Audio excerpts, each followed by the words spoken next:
I'm Sister Bernadine Wessel. I graduated from Sacred Heart College at Newman University. I don't even know the year, 63 or 64, a long time ago anyhow. And right now, I am at the convent, at the Central House here in Wichita, and I do part-time pastoral ministry at Caritas Center and help with decorations in chapel and various and sundry things over at the convent.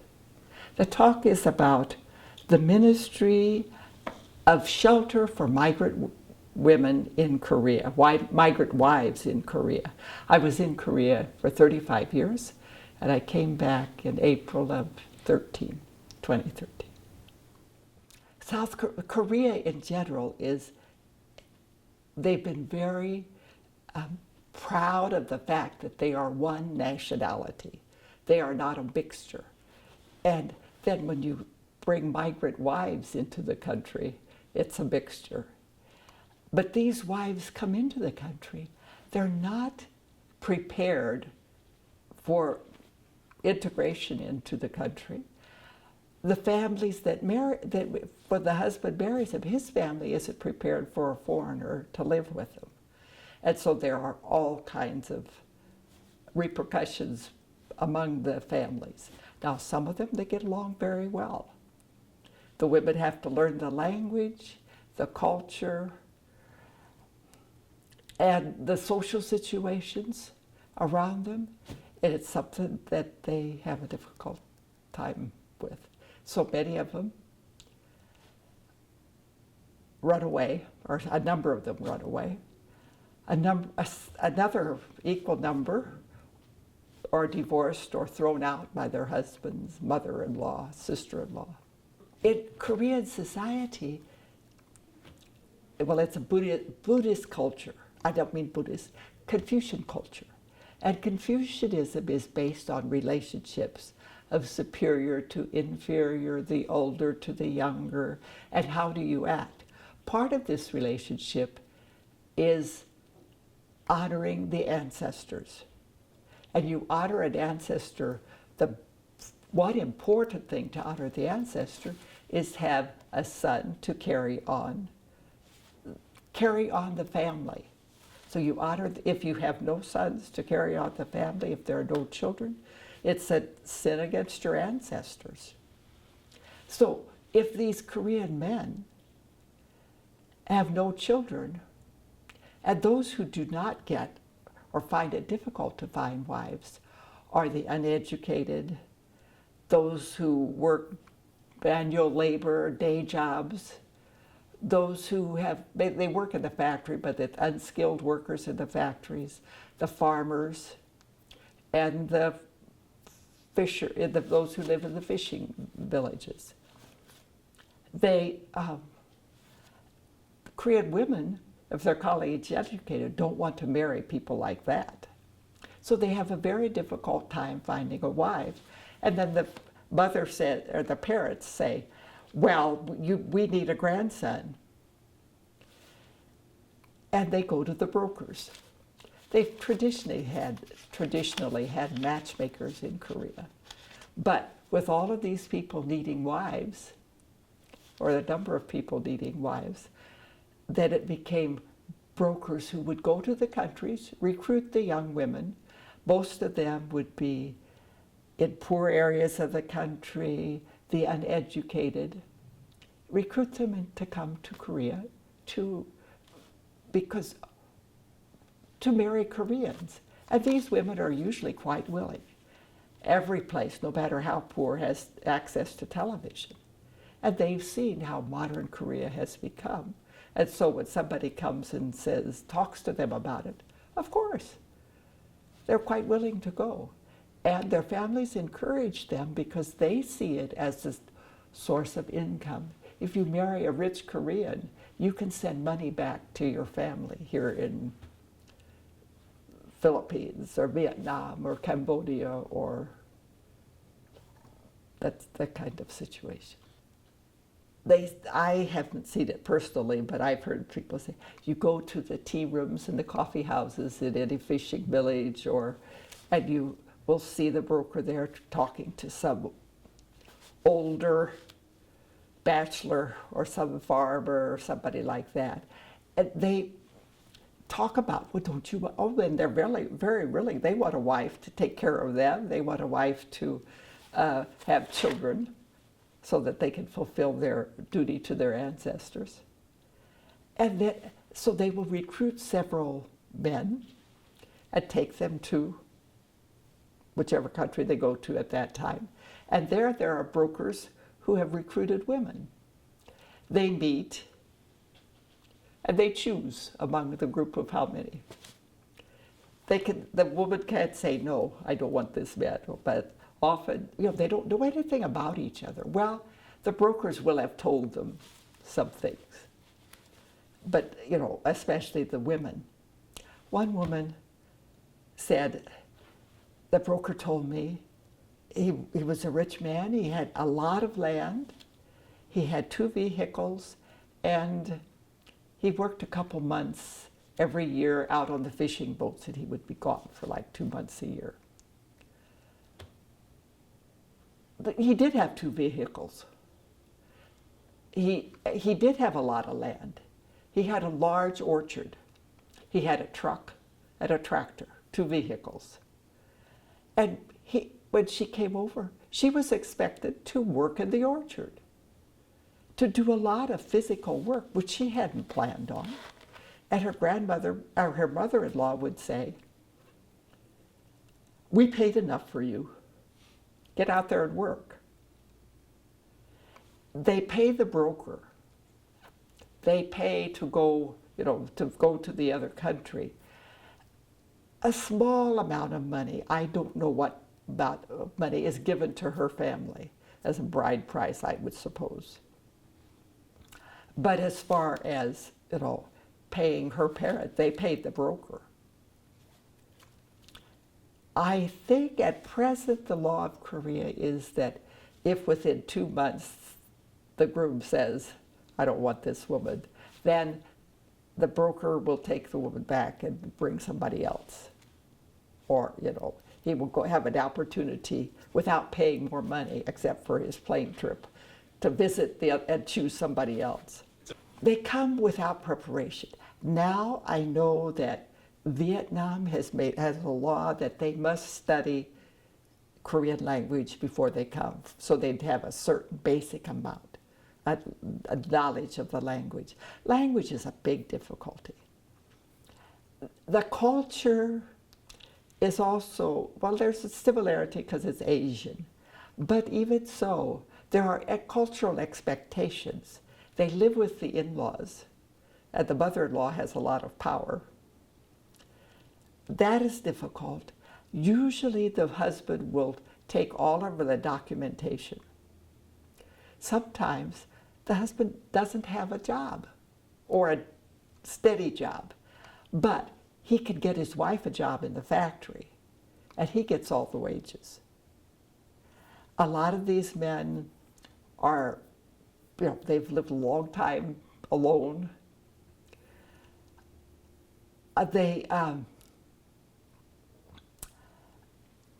They drink. That's a big problem for many of them.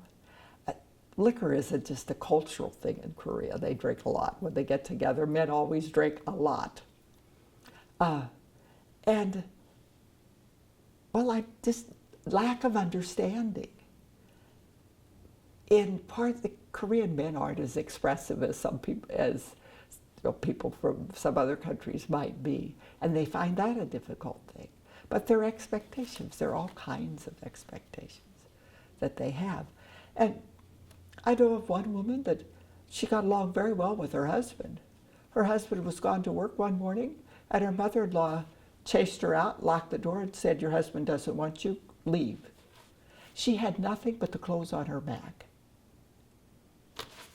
And she didn't know what to do, where to go. She knew her mother was in the country someplace, but how to get there? And she had no money, she had no documents, nothing. It's that kind of situation that. Being an American over there, I did translation. Basically, I started out when Sister Mary was over there too. She did the same thing. On Sundays, a Korean priest would read the Mass in English for the many Filipino workers who are mostly Catholic. So we would go and help if there's some way. And there were Korean people that also helped the workers.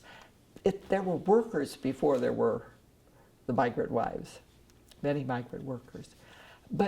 And I started working there, and then you hear this story and that story, and you realize the need. So I think it was about 2004 when we said, we sisters had a kindergarten daycare over there. But there are many kindergartens and daycares now, and ours isn't needed. But this is something that's needed. So we started the Migrant Shelter, just rented a house, and these women because like this woman whose mother-in-law pitched her out. Her husband didn't know. When he came home from work, the mother said, well, she ran away. He had no way of knowing what had happened. And eventually when they got, when they found out and were able to make connections again, he told his mother and his sister, you may not come to my house again. And his wife, he welcomed his wife back. But, so we've got, you hear stories and you see the need. So we sisters said, this is what we're going to do. Now, in connection with the diocese, we have a house which is registered or certified to accept them. I think we have 12 adults, have place for 12 adults, plus their children. I mean, the children just kind of squeeze in. Often they're more than that. They just squeeze them in. We have another house, which we've had a long time. Two sisters live there and do ministry at other places, do other kinds of ministry. But when the women have been at the shelter for a couple years and have learned Korean, have a job, maybe they have children and their children are able to go to daycare or preschool, then they can live in this house because they can be independent. But they don't have enough money yet. They can live there for 2 years and try to get enough money so that they can rent. Or with a friend, they can rent an apartment and start their life. Okay. It's in a little mountain village. No one's allowed to tell where they are, except the people in that village know who they are, and the police and the environment around know, that. And the villagers it's a mountain village. There are orchards around there, persimmon orchards. And in the fall, many of the women work picking persimmons and get a little money that way. They also are able to get jobs in some companies so that they can get some money so that they can. Some of them stay at the shelter until they go back to their country. They want to return. If they have children, they can stay in Korea. And because if it's a son, the father wants the son. If it's a daughter, usually the father often doesn't. So, but they have to raise the children and they want to stay there. The shelter also helps them with legal problems. It helps them to get back their passport, if possible. Helps them, the husband will divorce them, or maybe the husband pleads to come back, but he has mistreated her so that you can get that she could. Now it's possible for the woman to get a divorce. At one time it was not possible. Only the husband could file for divorce. And if he didn't, often she's in limbo. She can't go back to her own country or if she doesn't have her passport and those things, you have to pay all of this, they have to get all of this to do anything.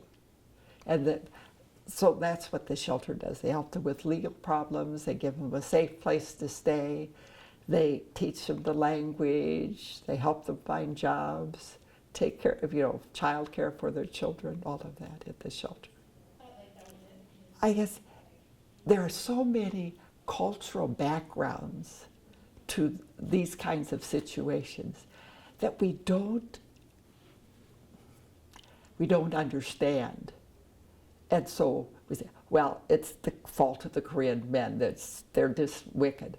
Or, well, these women, they come because they don't, all they think about is the money. There are more things. It's a complicated thing. But people suffer because of that. And basically, it's a matter of being able to accept differences. We need to put things into perspective and being able to accept that it's different. People are different. This husband is different. The wife is different. And there's so few places or ways, programs to offer them to help them see. And sometimes, that person from the shelter can meet with the wife and the husband together and they talk over these differences. Oh, that was what it was. And it's a very simple thing. But because they didn't understand. But many of them are very difficult situations. The reason I put this is, often people don't, Korea is a peninsula in Asia, in Eastern Asia, between Japan and China. It's approximately, North and South Korea together are a little bit smaller than all of Kansas. But the population of South Korea alone is 51 million people. Population of Kansas is 2,900,000 something. The population density of Korea is 1,308 people.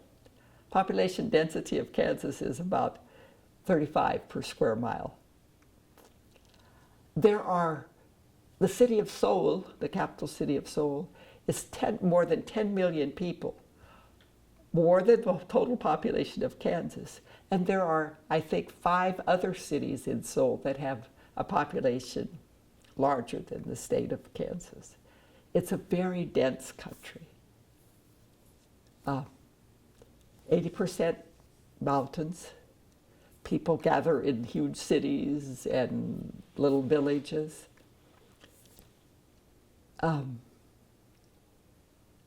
Because of that, after World War II, after the Korean War, when they were trying to build up their country, when I first went in '77, they had, it wasn't as strict as China, but 2 children per family, 1 is better, and sons were preferable. So, 20 years later, they don't have enough workers in their factories. They import workers, or bring in workers from South America. They don't have enough brides for the people who don't have big, good jobs. So they bring brides in from other. All of these things we do have consequences. And we often don't look at the consequences. Korea can no longer say, well, we are one nation, one nationality. They are a mixture of many nationalities. Those children have problems in school often because the Korean psyche, this Korean culture doesn't want to admit that we are a mixture. In our country, we are a mixture, and we're kind of proud of that. Though sometimes we don't want to admit that either. But so they all add to it. There's a background to everything we do. The value of persons, individual persons. The ASC mission is every person is loved by God and is worth the blood of Christ. all of these women and men, all of these children are of value. They aren't just imported wives, but they are persons of value. The workers, the men, they are persons of value because they are loved by God.